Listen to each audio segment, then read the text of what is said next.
My favorite occurrence were the dirty, small handprints on the wall in her room. None of us were a match. Ghost sister. Something has escaped the Ouija board, and we've themed this one. Seances. Ouija boards making contact with the other side.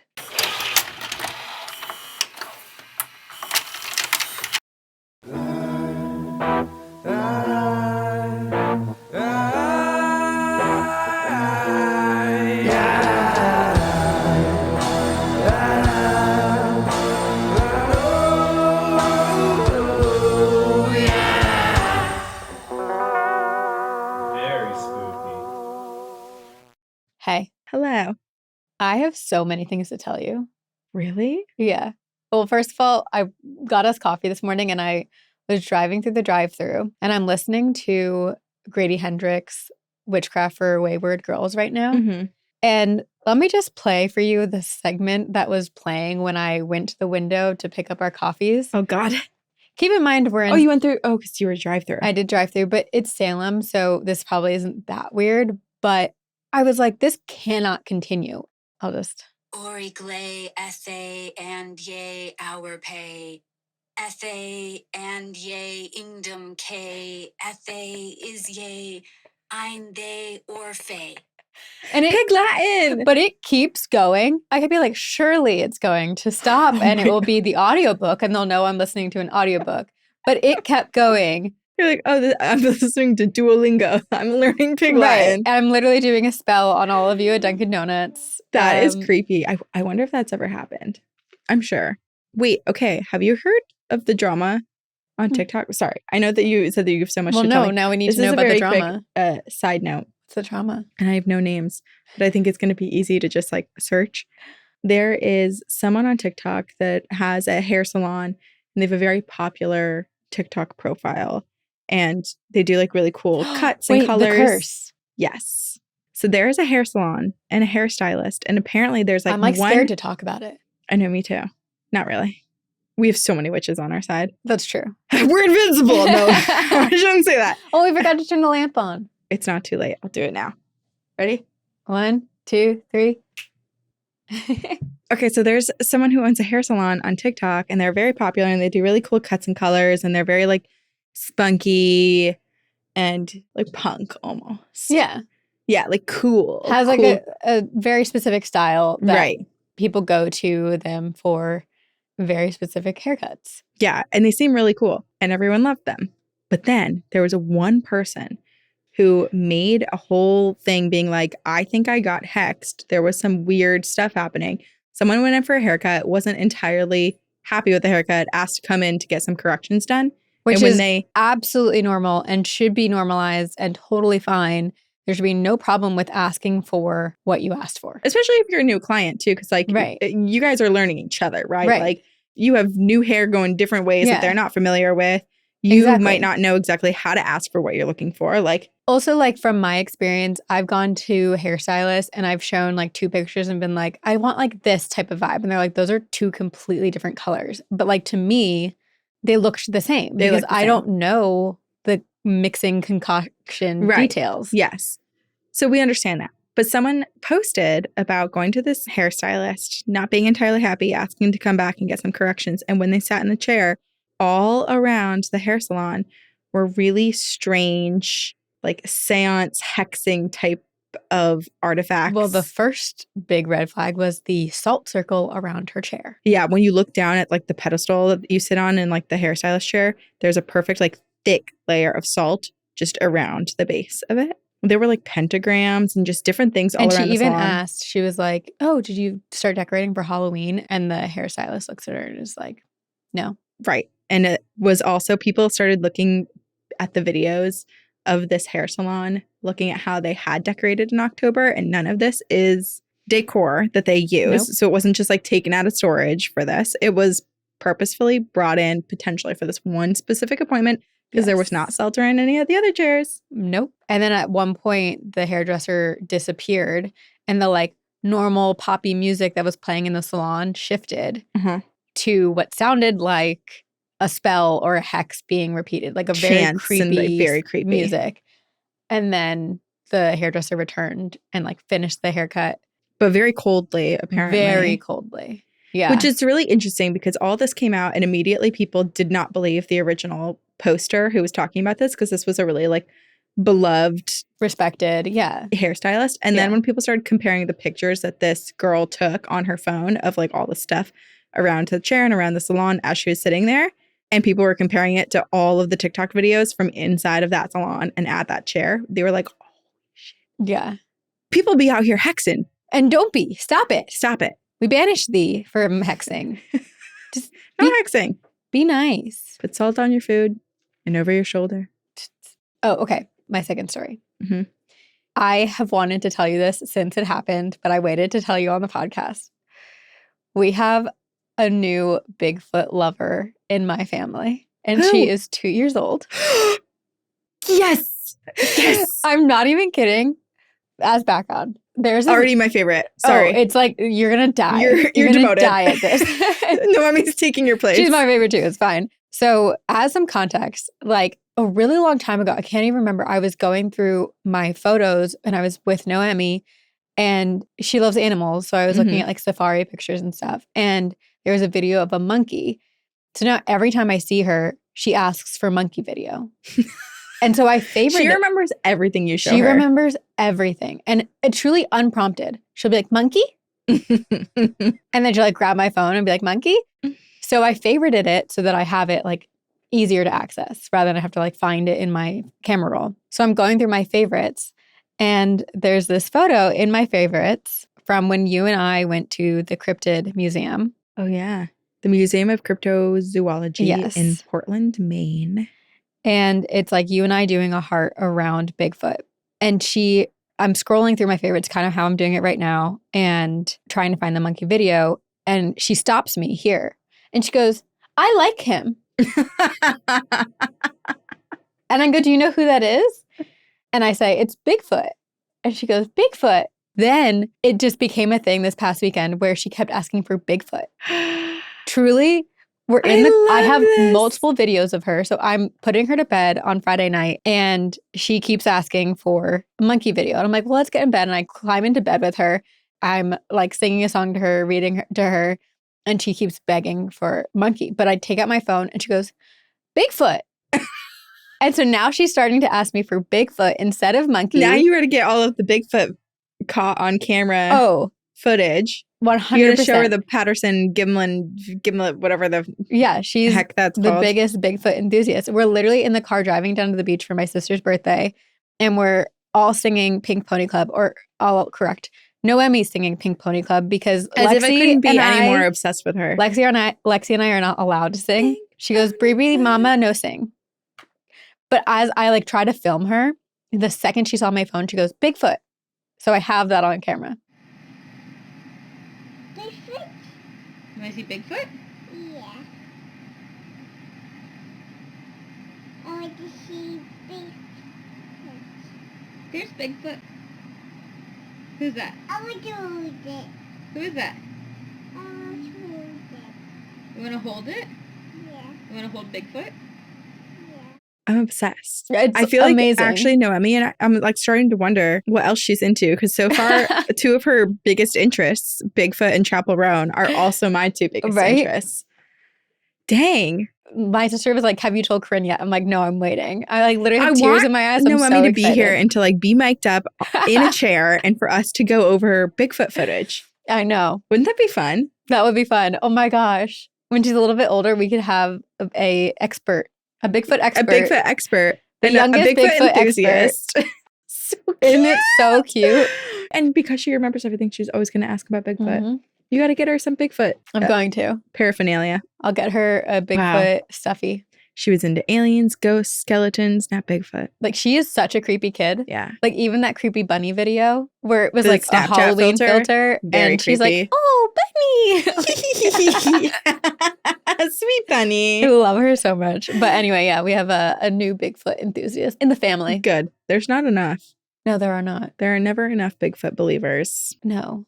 But we do have paranormal believers, many of you among us. And many of you have had your own experiences, which is why we have Encounters episodes, because we cannot get enough of all of your stories. Mm-hmm.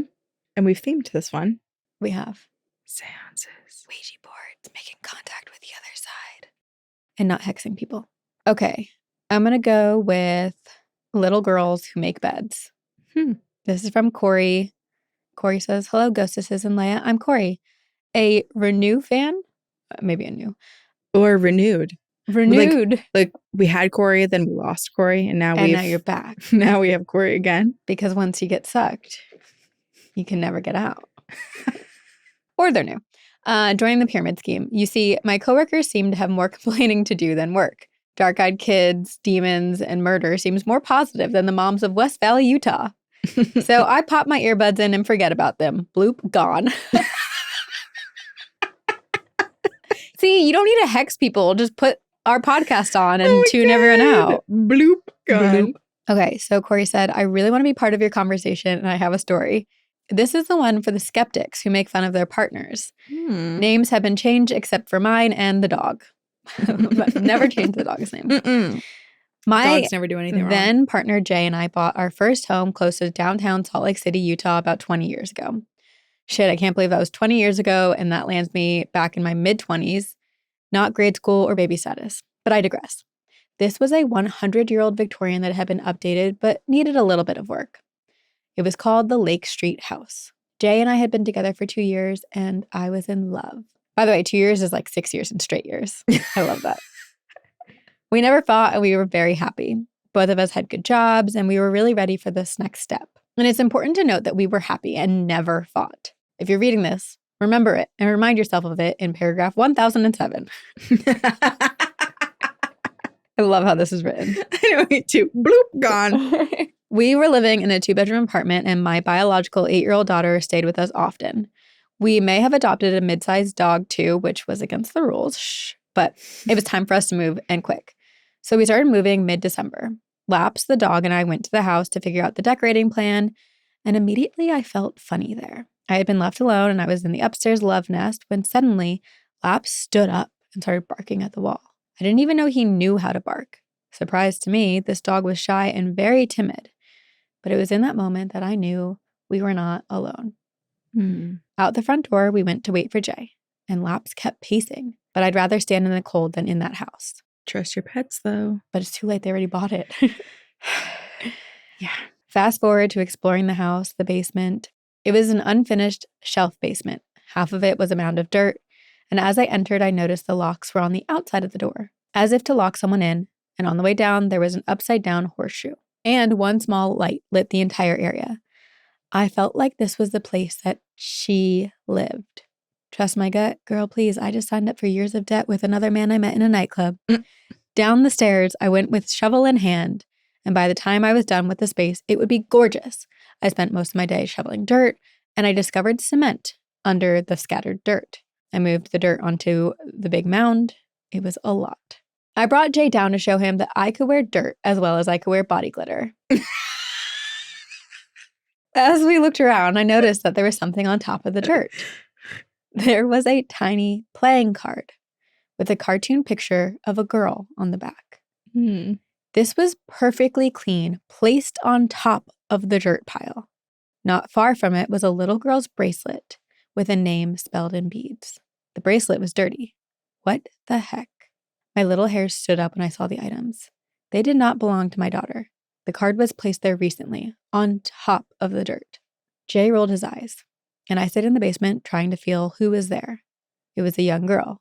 She wasn't mean, but she was curious. But I didn't feel like she was alone. I told Jay what I was feeling, and I got more than an eye roll, and I felt really bad and really dumb after that. But I stuck to my feelings. A few years went by, and lots of strange activities like lights dimming or going out for no reason. And one day, I was home alone, was walking down the stairs, and a dog toy hit me square in the back. Also, my daughter, Rye, announces that she will be living with us full time. Yay, she gets 2 dads, a dog, and a sister, a ghost sister. Ghost sister. Ghost sister. Ghost sister. It's so Anna Faris of you. That should be like a new Nickelodeon show. Ghost sister. We Right? have so many ideas. It's stupid. Bring back like Danny Phantom and all that good stuff. Yes, please. Also, we learned the hard way that when you remodel a house, it does seem to wake up. So Rye and the remodeling together stirred up a lot more spirits. I'll send another email for that stuff. But Rye's moving in, and I take Jay aside and tell him not to tell Rye about the girl and the ghostly activities. If she even thought the house was haunted, we would never get to go anywhere, and Jay agreed. He wouldn't say anything. Mostly because he didn't believe any of it, and didn't miss an opportunity to remind me of how stupid the whole thing was. So here we are. Our family is doing great, and here it is, paragraph 1007. So remember what I said earlier. Noticeable changes start to happen. I start acting mean and aggressive, which is very uncharacteristic of me. Jay and I started fighting a lot. I would break stuff and yell. Rye starts sleepwalking. She would stand at the edge of the couch staring at us. She made it down a floor and through the entire house fast asleep. Oof. There's nothing like watching TV and there all of a sudden is your sleeping daughter drooling on the couch. I've never seen her do that. And trust me, the girl is weird, but this was weirder. I want to be her. I know, I love Rye. This seems like the most fun dad you could ever have. Wears dirt as well as he wears body glitter. Yeah, love it. The activity picked up when Rye went to visit her mom or when she wasn't home for a few days. I noticed, but Jay didn't, or at least didn't want to admit it.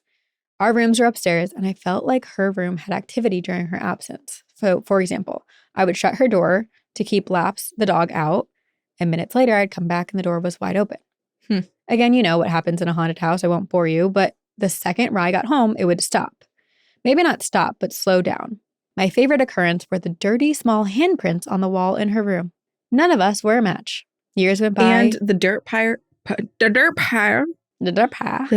pile downstairs. Wait, this is making me wonder if this is morbid, but like, is she buried under the cement in the basement? And so like the bracelet, the card, the dirty handprints, it's all supposed to be signs like help me, save me, find me. That's morbid, but I don't think that's wrong. Years went by, and now we have a beautiful young lady in high school. Jay was coming around to believing the hauntings as he started to have really unexplainable experiences now too. In around 2009, around the time RuPaul Drag Race premiered, I love that this is like the tentpole for reference. Yeah. Right, yeah. But around that time, Jay and I called it quits. Rye and I would move out and hang in there because the punchline is coming. Rye was not surprised when we told her the news. Later, as a family in the kitchen, Rye opened up about a young girl that visited her and did funny stuff, but also kind of scares her. She described exactly what I had described to Jay years ago. And there was more new details. Apparently, the girl would terrorize Rye when she was in the shower, but often would make her bed for her. Wait, a helpful ghost. Or, and a little girl who likes doing chores. Or like the little girl had to do chores. And so she's like worried that she's going to get in trouble if she doesn't make her bed. Sabrina, that's sad. Apparently, Rye didn't want to get out of the shower because she always felt like someone was waiting for her, which explains the long showers. If this were a boy, we wouldn't even ask why. Oh my God. Dead. So everything happened. Jay and I broke up and we moved and took Georgie, the dog. Is this another dog? What was the other dog's name? Laps. Oh, Laps. Now we have Georgie. Well, it's been a couple of years, so maybe they've brought in another dog. Jay kept the Lake Street house, and between renters, we had the opportunity to go back for a walkthrough. It was fun, and we spent time talking until Rye rushed us out. No surprise, this girl was watching us. We quickly walked out the back door. I looked back and saw nothing, but Rye would not stop, would not look. She left as quickly as possible. Her old window overlooked the backyard, and apparently the girl stayed watching us leave from that window. Later in the safety of our new condo, Rye opened up about all of her experiences. There was a lot, and I felt so bad that she went through it. Oh, no. Apparently there was a picture. I'm sorry it's gone now with the flip phone, but clear as day, ghost. Jay had a boyfriend there, and they actually brought in a psychic. The boyfriend insisted, and Jay listened to him. Turns out I was right, which feels redeeming. Most activity was in Rye's closet and the basement entrance area. There was a porthole mentioned. Jay and his boyfriend moved out after a light switch turned on its own. I want to also add that I have had a few boyfriends since, and I have never fought with them or broken anything. Away from Lake Street, I seem to be cool, level-headed, and peaceful. Oh, and we recently sold the Lake Street house. I really hope the new owners want kids.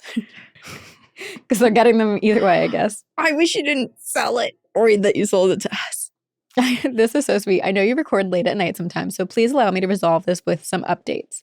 Rye has grown up to be a beautiful, wonderful lady. She met a great guy, and I had the privilege of walking her down the aisle where Jay was waiting as the officiant of the wedding ceremony. Oh my God, how sweet. Jay and I are friends, but have an understanding. There was an empty seat at the wedding that was actually occupied. The little girl? I have chills. Love the podcast and YouTube. You're both stunning. See you on the other side. I've included a picture of our furry family, except for Penny the cat. She cannot be bothered with car rides. I thought I was going to say that she cannot be bothered with photos. No photos. I will not sit for this. The white one in the pic is Louie Lemon, and the dumb redhead is Junebug.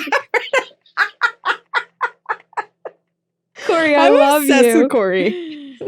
These references are so funny. The little black and tan dorky is Abby. She's the newest member and lives at my house. The Lake Street house had Laps, Diablo, and Georgie. They've now crossed the bridge. Oh. R.I.P. From Corey.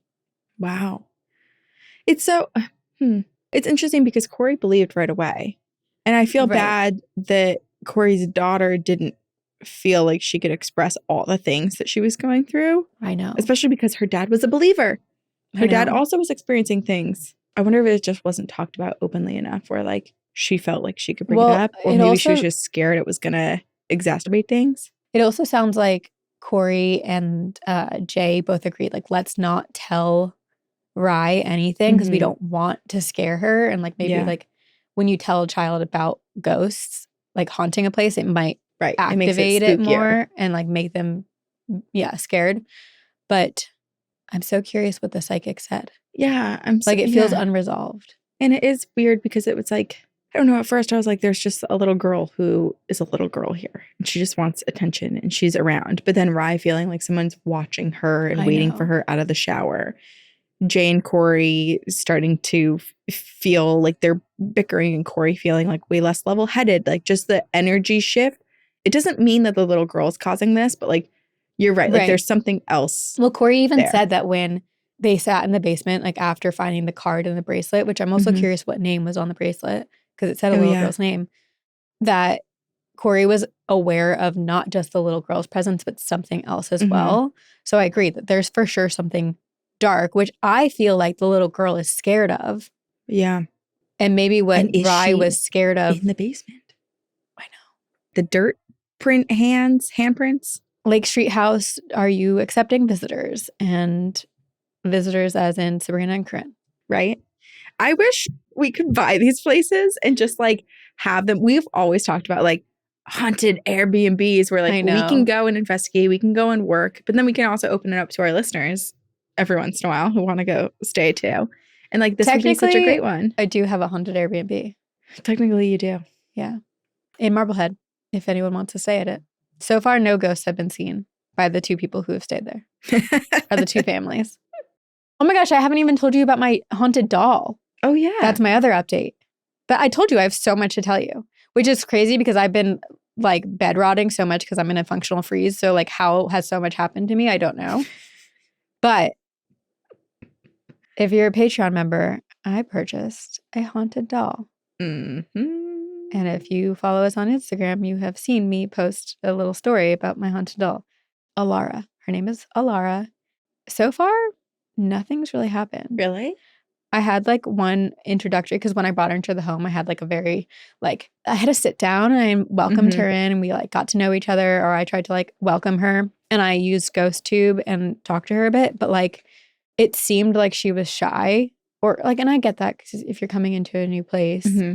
So I was like, get accustomed, do what you want. This is your house, but there are rules, but experience it, love it, have it. Yeah. And then she's said to communicate through dreams, but she's yet to come to me in my dreams.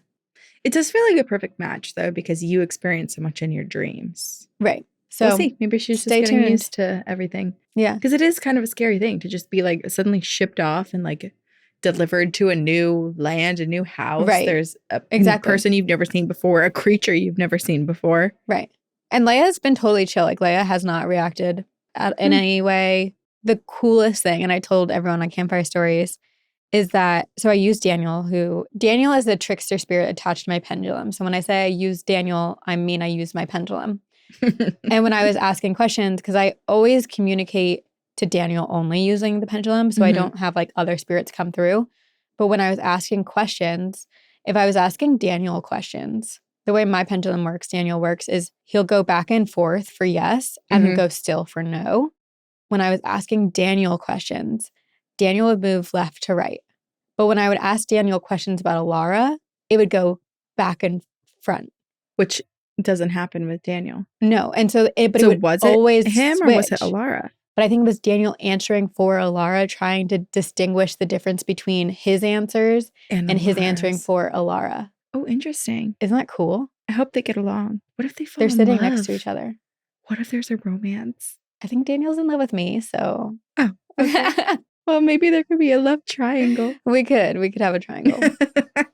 Okay, I have some stories picked out. And this one's called College Possession and a Flying Trash Can. Oh my. Okay. Hello, lovely ladies. No, lovely ghosty ladies. I like that. I've written an intro sentence to this email 8 times, but nothing feels right. So I'm just going to hop right into my story instead of overthinking this. There we go. I'm glad that it. you still sent it and didn't like spend all of eternity on the intro and then never sent it. That was your intro sentence and it was perfect. It was great. I went to college at SUNY Purchase, a quaint little state school, often ranked one of the top ugliest campuses in the country, outside of New York City, hidden in the woods of Westchester County. That's hilarious. I didn't know there were rankings for ugly colleges. Oh, man. Wait, can we just really quickly pivot and just see some of the ugliest? Yeah, ugliest we should. College, campus, U.S. I want to just see what the number 1 ugliest is. Okay, it's at Ave Maria University. SUNY Purchase is number 5 or number 4. What makes it ugly? Is it just like concrete buildings? I'm looking at these and I agree based on photos that these places are okay, but Ave Maria University just looks like, that church looks like a spaceship. Now I'm watching reels about okay, I got to get back on track. Okay, but this says it's comical how obtrusive this campus looks with European flavored buildings surrounding a church. It makes no sense. Well, if it's still prettier than City Hall in Boston, you're winning. Because I need that building. How many years have I brought up how much I hate that building? No, so it's many. Pretty ugly. It does look like it's out of The Last of Us, like it's gross, post-apocalyptic, trashy building. It's yucky. Okay. Ew. So, ow. Ew. When I attended, there were a ton of practicing and aspiring witches in the school. So cool. It might have been ugly on the outside, but it was beautiful on the inside. Oh, yeah. I mean, if it's attracting that type of group, like this is good vibes. I was in their theater program, which afforded me an opportunity to be surrounded by many of these types of people and foster my own gifts. Hell yeah. 2 of my closest friends lived in an apartment on the part of campus called the Old. And it's OLDE, which I like. Old spelling of old. Old. These were some of the oldest buildings on the campus and were generally in horrible shape. But they were the cheapest apartments, so obviously us starving artists flocked to them. Of course. When I became friends with these 2 people, they explained to me that they believed their apartment was haunted. They had a few anecdotes to support it, but the biggest piece of evidence was a video one of them had taken. They were recording a video audition at their desk, and the door to the bedroom was closed behind them. And while this guy was doing his monologue, the door flew open halfway, stopped abruptly, and then began to close itself again, as if someone had just walked into the room, realized they were interrupting something, and then slowly backed away. I was definitely a little spooked, but it didn't stop me from spending almost all of my free time at their place to escape my dorm. One day, I arrived after class to an unlocked, empty apartment, and this was very common since we would lock the bedroom doors. So I let myself in, I plopped on their couch to do some homework, and further ahead of me and to my right, there was a small hallway that led to the kitchen, but I couldn't see into the space from where I was sat. While I was looking down, I heard something coming directly from the kitchen, so I looked up, I called out thinking that I'd missed someone when entering, but there was no reply. I looked back down, and a few minutes later, I heard something again. I looked up and tentatively asked if someone was in the kitchen trying to scare me, and all of a sudden, their trash can shot out of the kitchen, flung across the room directly in front of me, and slammed into the wall, spilling all of its contents everywhere. Well, that's a bit rude. At this, I sprinted outside. I waited on the steps like a sweet little child, waiting for my grown-up friends to come home and protect me. And when they arrived, they weren't fully surprised about what happened, and we just essentially continued with life as usual. Over the years, I continued to hear and see things in this apartment, but do you think that this stopped me from moving in my junior year when Nope. a single bedroom opened up? Nope. Absolutely not. When you're a horny college girl, a single is pure fucking gold. Dead. Wow. As soon as I started living there, things got worse. Unless I was in the bedroom, I felt very uncomfortable, like someone was always watching me. I would be looking in my bathroom mirror and suddenly I would see a black figure behind me. Oh, When I geez. turned, it would be gone. I think the worst was the mimicking. My roommate's name for me was Kate, and she had a very specific way about how she would say it. It felt very cozy and sweet. Kate. Kate. When I started living there, I would hear her say it, then I would go to her room to ask what she wanted, and she would say that she hadn't called out for me. I thought she was messing with me until it started happening when I was there alone. I'd be sitting in my room or in our living room, and I'd hear her sweet voice, Kate, where are you? It does seem like the ghost just wants to be your friend. Throwing a trash can at you? Well, maybe it was an excited burst of energy because, like, it's like, oh, you hear me! Yeah. Over that semester, the energy in the apartment got worse and worse. Oh, okay, just kidding. Sorry, never mind. Everyone who lived there was at each other's throats. It got to the point where no one wanted to be around me. Oh. And at this time, I also was in a relationship that was incredibly manipulative and emotionally abusive. And I now believe whatever was in the apartment was feeding off of me. One evening, we decided that we just could not take it anymore. We wanted to try to communicate with this entity directly. Dun, dun, dun. Despite our horrid semester, we had all signed on to live together in the same apartment next year and knew that we could not keep going as things were. My 3 roommates, myself, and my boyfriend at the time, yes, the horrid one, we all gathered in our living room. We lit candles, we created a sacred circle, and attempted to communicate with the entity. Seance. Immediately, I began to not feel well. It felt as if something had climbed up onto my shoulders and crouched there, thrusting all of its weight onto my back and bending me. I began to curl in on myself. And as this was happening, my roommates were taking my hands and asking the entity to stop, to leave us alone. Oh my God. It got to the point that sitting cross-legged, I was so curled in on myself, my upper body resembled a C, kind of like a little pill bug would look all rolled up. I couldn't really comprehend what was going on around me. All I knew was this immense pressure that felt like it was going to push my head into the floor. After what felt like hours, which was probably only 20 or 30 minutes, I felt the pressure ease and then vanish altogether. The room felt lighter. My head felt clearer. We could all sense that there had been a shift as my roommate began to move and inspect the space. My body then began having this really aggressive reaction to what I just experienced. I was incredibly lightheaded. I was nauseous. I couldn't stand. My legs felt entirely numb. My boyfriend ended up carrying me to my room. I had to take a few days off from school to recover. And after this experience, my relationship with my roommate began to improve. And while we experienced some minor things, our apartment was never as active as it was before. Unsurprisingly, I was pretty scared from this experience, and even though it was 10 years ago, I have stayed generally paranormally closed off since then. Though now I do live in a house where a sweet old man died, and I think he's trying to communicate with me. So maybe it's time to commune with the spirits once more. Oh, and then they wrote that they are now married to a guy who grew up in Gloucester, which is like right near where Sabrina and I live. And she said, if you haven't been to Flying Saucer Pizza in Salem, you need to go. I have tried to go. It's always packed. Mm-hmm. And they don't do any delivery in September and October because of how busy it gets. It's right next to Gulu Gulu, which is also great. It's if you're going to Salem and visiting, there is one of the like attractions is like the Bewitched statue, and it's right in that like little plaza. Okay, this is from Keelan.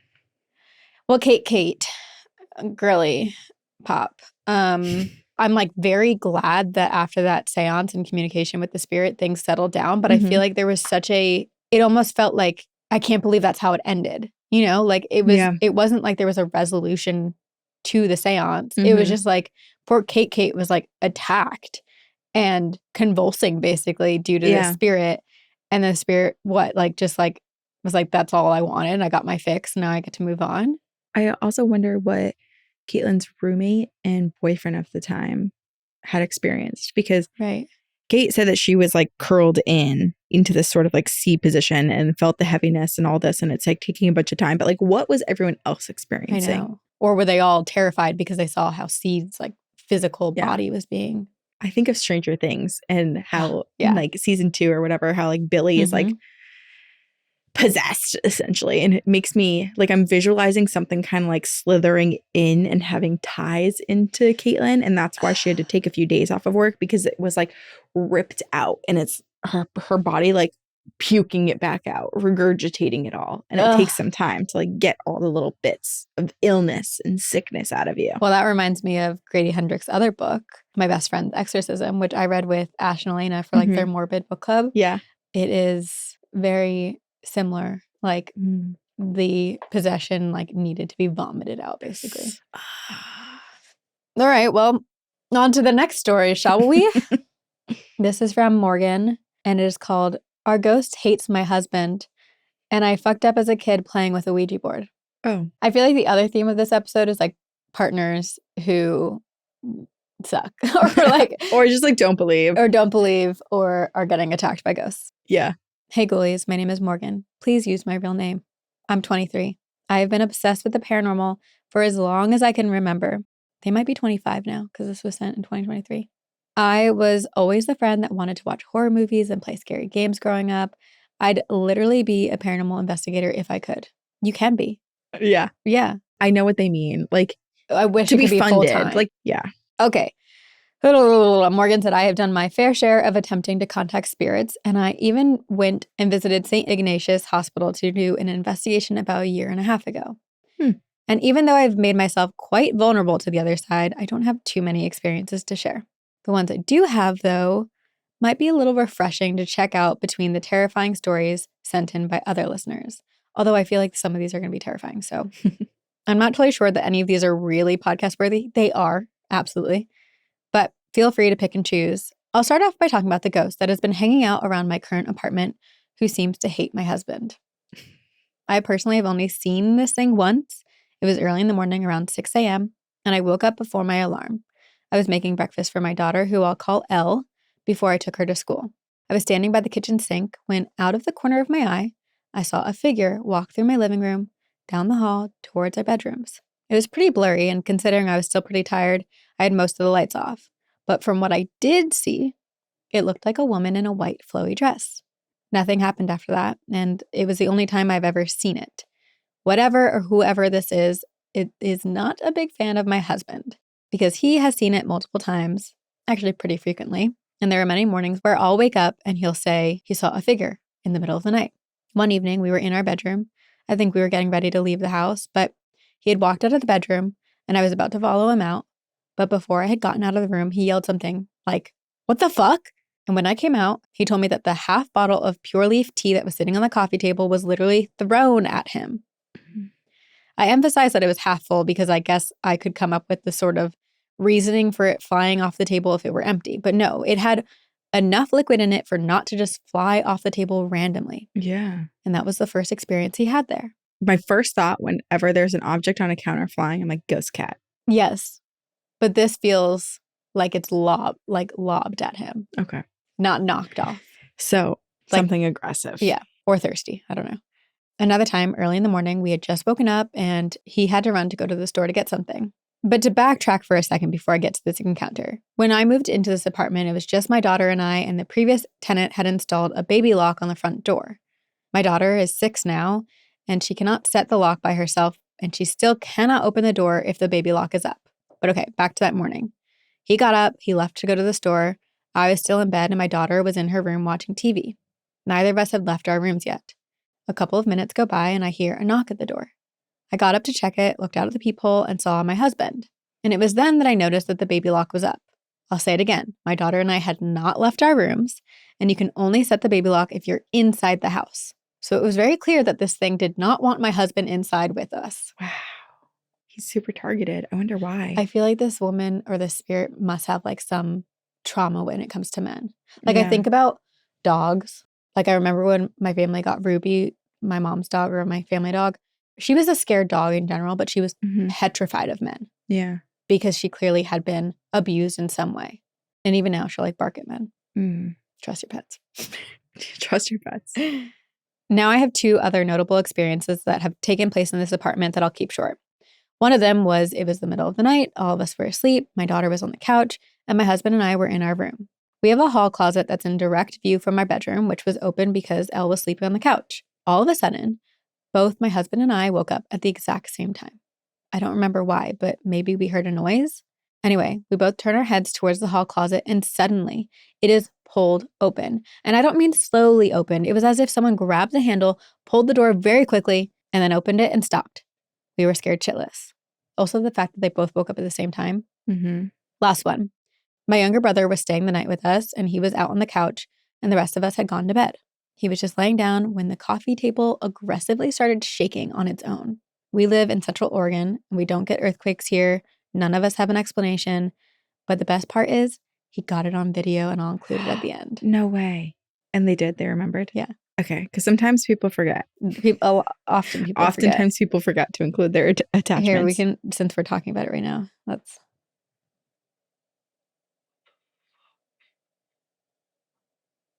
And like nothing else is shaking. No. See, that, the way that it's shaking is exactly how the beds in my family's house would shake. Which, you know what's interesting is that happened again when I was home for the 4th of July. To you? And it only happens at my parents' house. I like don't experience it really anywhere else. So weird. Maybe I have like once or twice, but like primarily just there. I don't know what ghost is into doing that. In the bed. Yeah.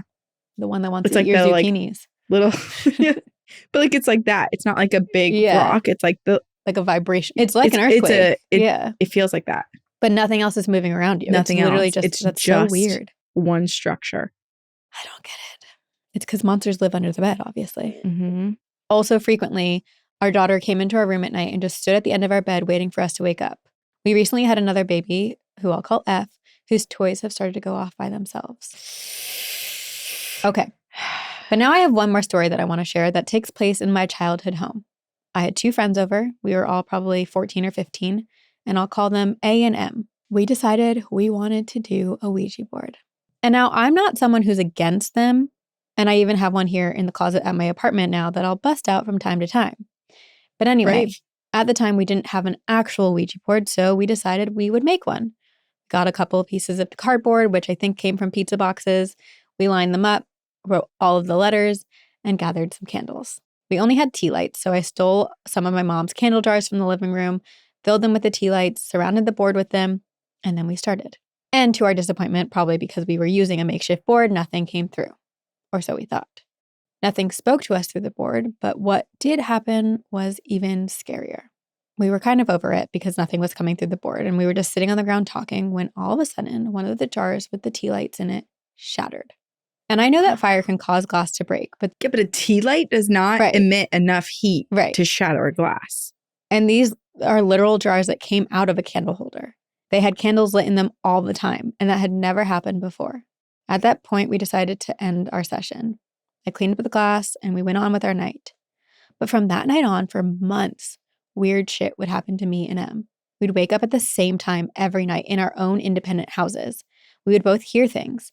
And then there's one thing that happened that scared me the most. It was when I was home alone. Our back door had one of those doorknobs that was always unlocked on the inside.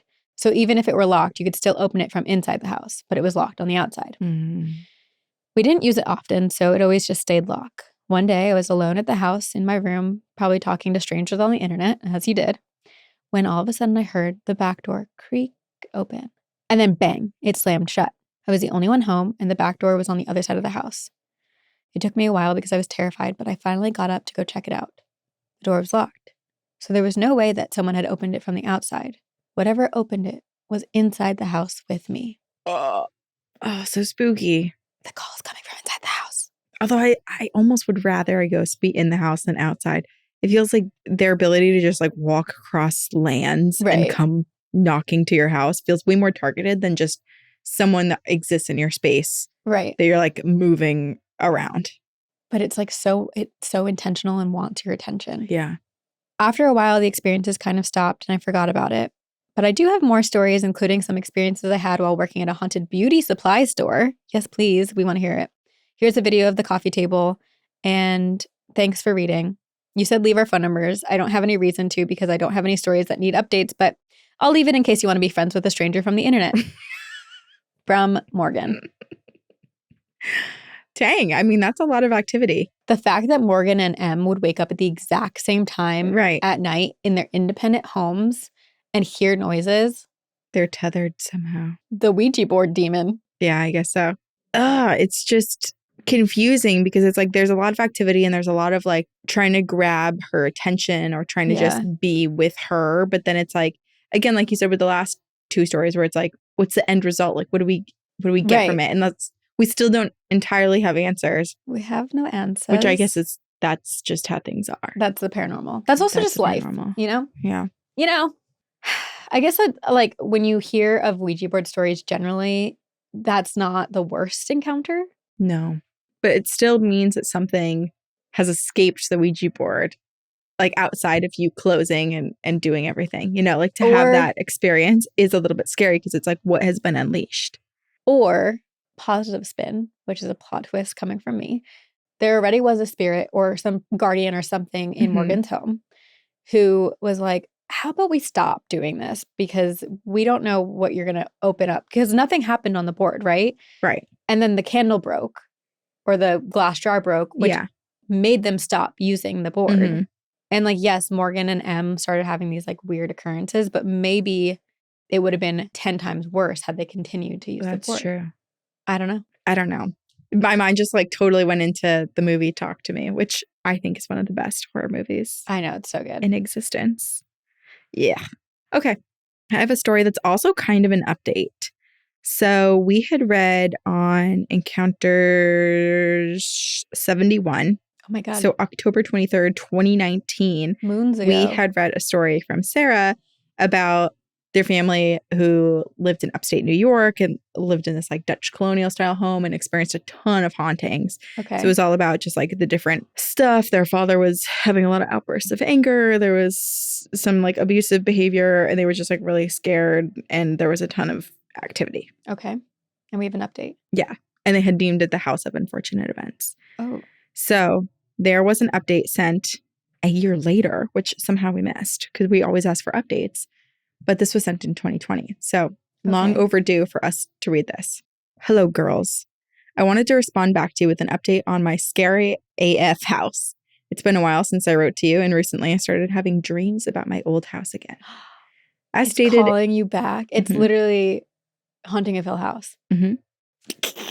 Scary. Okay. In my last email, I had told you that my dreams are recurring, and sometimes they're good dreams, sometimes they're terrifying. But once again, I feel compelled to go back to this house, and this time, not alone. So I brought my best friend, Katie, who's also a huge fan of the podcast and true believer of the spiritual world. We decided to go to the house earlier today, which is August 2nd, 2020, equipped with ghost hunting communication tools, so an app, rosary beads, and my two little fur babies, Leo and Bernie. This is a good crew. This is good crew. Yeah. When we got to the bottom of the hill that the house is on, I pulled over to the side of the road because I wanted to turn on the Encounters episode number 71, where you guys read my initial email, because I wanted to add the spooky vibes to the car ride. I love it. Also, does anyone live there right now? Probably. I don't know. Okay. Initially, the episode refused to play in my car. I tried about 4 times. Great. While I was pulled over on the side of the road, I happened to glance back in my rearview mirror at the perfect time to see a black cat crossing the road behind us. And keep in mind that this road is very remote. Okay. We proceeded up the hill to the house to find that the house is currently being lived in for the first time in a while. On the side of the house is a gravel, not heavily traveled, road and path that leads deep into the woods behind the house. I love it. Sarah's just trespassing. I know. This gravel path leads deep into the woods behind the house, and the path was one that I used to go on for walks frequently as a child. This was the path that ultimately led my father to the graves that are on the property, and this is not a privately owned road. Well, my friend Katie and I decided to drive down the path today. As soon as we got on the road, my dog Bernie instantly started whining, moving all over the place, acting very uneasy, very upset. Bernie. We continued to drive until we decided that it was best to turn around and avoid getting trapped or stuck somewhere that we shouldn't be. On our way out, we were met with a black cat standing in the middle of the path in front of us. And as we slowly approached this black cat, it leaped into the tall grass on the side of the path and seemingly vanished. So at this point, we decided we should head over Follow to it. Follow. Run. If a cat is appearing to you, you follow. It feels like a warning too. At this point, we decided to head over to the other side of town to get to the other end of the path so that we could enter that way to see if it was any more or any less active and scary, and as an attempt to locate the gravestones that we know are on the property somewhere. And this time, shit got real. We made sure that our app was turned on to see if we were able to communicate with whatever resides within the forest. We drove about 2 minutes into the path, and the path got too rocky for us to continue driving, so we stopped the car. At that moment, my car turned off on its own. The app started to communicate with us, and the first word that we received from the other side was the word hell. Maybe it was trying to say hello. Maybe. And it's dyslexic. Or just forgot the O. Yeah. I instantly panicked. My friend grabbed a hold of me and then grabbed her rosary beads. And since the path is straight and narrow, I had no choice but to back all the way up to the entrance because I could not turn anywhere around. So while I'm backing up my car, we turned around several times because it seemed as though the road just kept getting longer and longer. And the road that only took us 2 minutes to drive in is now taking us 10 minutes to back out of. And it's safe to say that we are absolutely terrified. We also received the words on the app while we were backing out of the path that included, "I can hear you. Out. Ask us." It's weird because they've already been to the other side of the path in the house and nothing was coming through. But they're near the graves. They're near There's more the cemetery. Spirits there. Mm-hmm. I'm like scared for you, Sarah, but I'm also like, but you did this yourself. Mm-hmm. But the house did call you back. Right. So like, is there even free will here? And is it the black cat? Is it Thackeray Binks calling you back? So then we decided we should go grab lunch and have a picnic chat about what we had just experienced. After lunch, we decided to go back one more time. And this time we decided we're not going to drive down the path because we were way too scared. Rather, we decided to just park at the entrance of the path next to the house and use the app to see if we got any more responses to our questions. At first, nothing happened. We felt nothing. And then the air got thicker and we started feeling a little more anxious. And the app said, "Answer them." And we said, "Who are we supposed to answer to?" And out of absolutely nowhere, a vintage-style truck emerged right in front of our eyes from down the path, coming directly at us. I backed up, sped out like a bat out of hell, and the app said, "Behind," and "It is here." And then the truck vanished. On our way home, we set intentions. We announced that we are protected, that anything that may come along with us is not welcome in our space or in our home. And the app then said, "Finished," and had no more responses after that. Why does that car remind me of Satan's sedan? It does. What the heck? I have never been so scared in my life or experienced full body chills since the day that this happened. Katie and I are officially shook. Also, to answer your question from before when you read my original story, I have watched Haunting of Hill House, and it really did hit home because of all the similarities that my family and that house had and how it keeps calling me back there for some reason. I feel like the reason is something that I will never really know, but would like to learn more about what happened on that property. So maybe some type of closure can be found for either me or for the spirits who are trapped there. XOXO, Sarah, Katie, Leo, and Bernie. Well, I feel like we have to be able to find out history of this house, especially if there's like graves. Like, yeah. Are there not records of who owned this home prior? I love when people in their emails have like photos of them. Yeah. Like not just like as attachments, but you know, like when someone sends you an email, like on Gmail or whatever, you can create like a profile picture. Oh. I just like seeing who sends those emails. We'll keep you private, but here's Sarah. Hi, Sarah. Sarah, you look like you could go on a ghost hunt with us. Yeah. I feel like everyone who listens to this podcast is good to go on a ghost hunt with us. Yeah.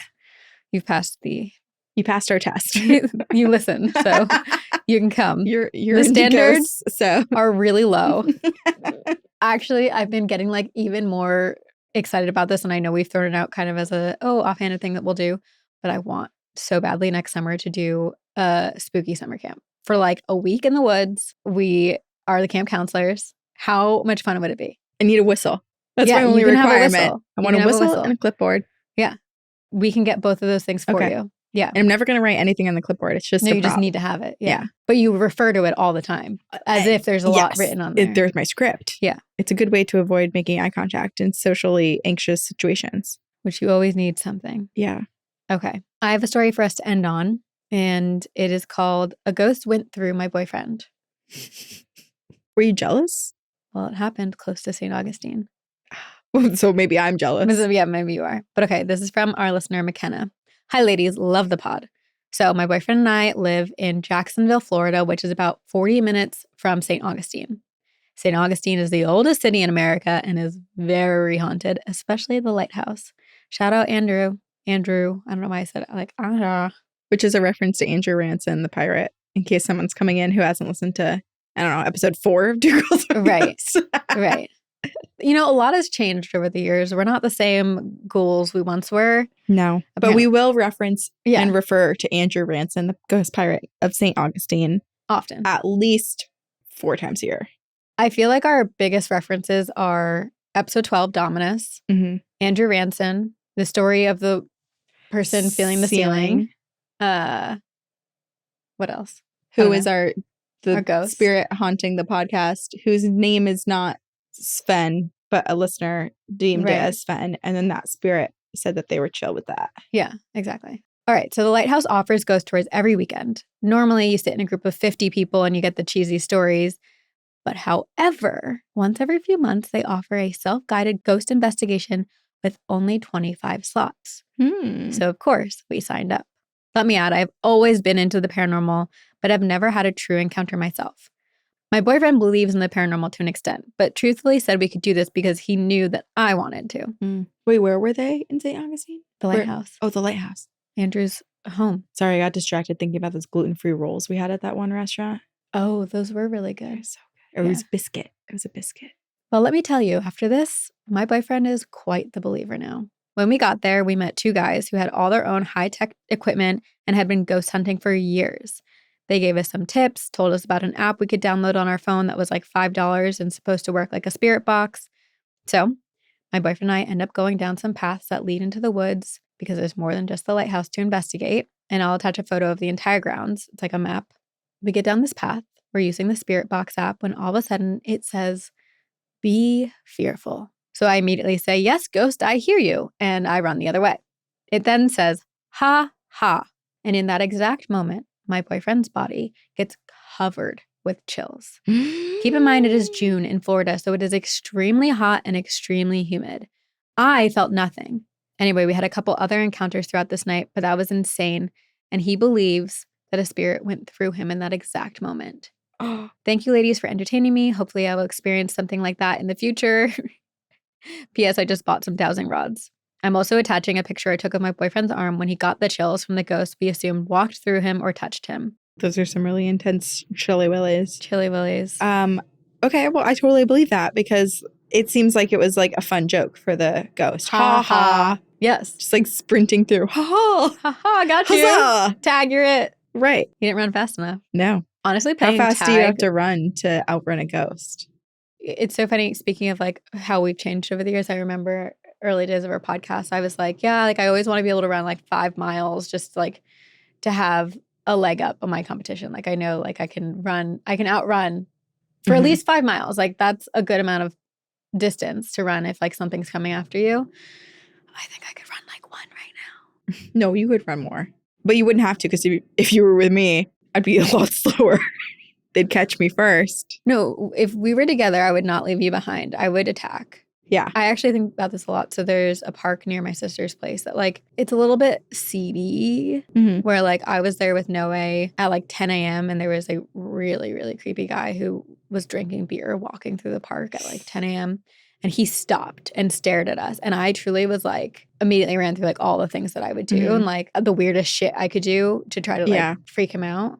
And I think my instinct, while yes, it is to run, I think if like I got caught, I would just like be weird as fucking like, make my body all wangly and like start making weird noises. Well, I think people also think about fighting as like a normal like punch or hit or kick. Yeah. Like scoop eyeballs out. Yeah. Bite their ears off. Like take a Bite their chunk out balls. of their lip. Yeah. Do it. Like do the things that make you think that you're going to faint and vomit. Right. And like fight Scrappy. Mutilate them. Right. Sorry. Like, no, but like try truly, your hardest to like do the thing that they're not expecting. Yeah. That's a good way to end this episode. Don't hex. Mutilate. If it's deserved. Yeah. Well, Yeah. protect yourself and protect the young. Yeah. Protect the young, especially if they love Bigfoot. Yeah, the Bigfoot. We got to make sure Bigfoot lovers We're make raising a new generation of Bigfoot lovers, and it's important to protect them. Scare before getting scared. Yeah. But we also want to get scared by you and all of your encounters that you've had with the paranormal and the other side. Yeah. So please email us at 2girlsOneGhostPodcast@gmail.com. We're accepting any and all stories. So email them, send us your ghost photos, your ghost videos. Join us on Patreon if you want episodes 1 week early and ad-free. Shout out to Jamie Ryan, who edits and produces this podcast. Thank you, Jamie. We love all of you. And we will see you on the other side.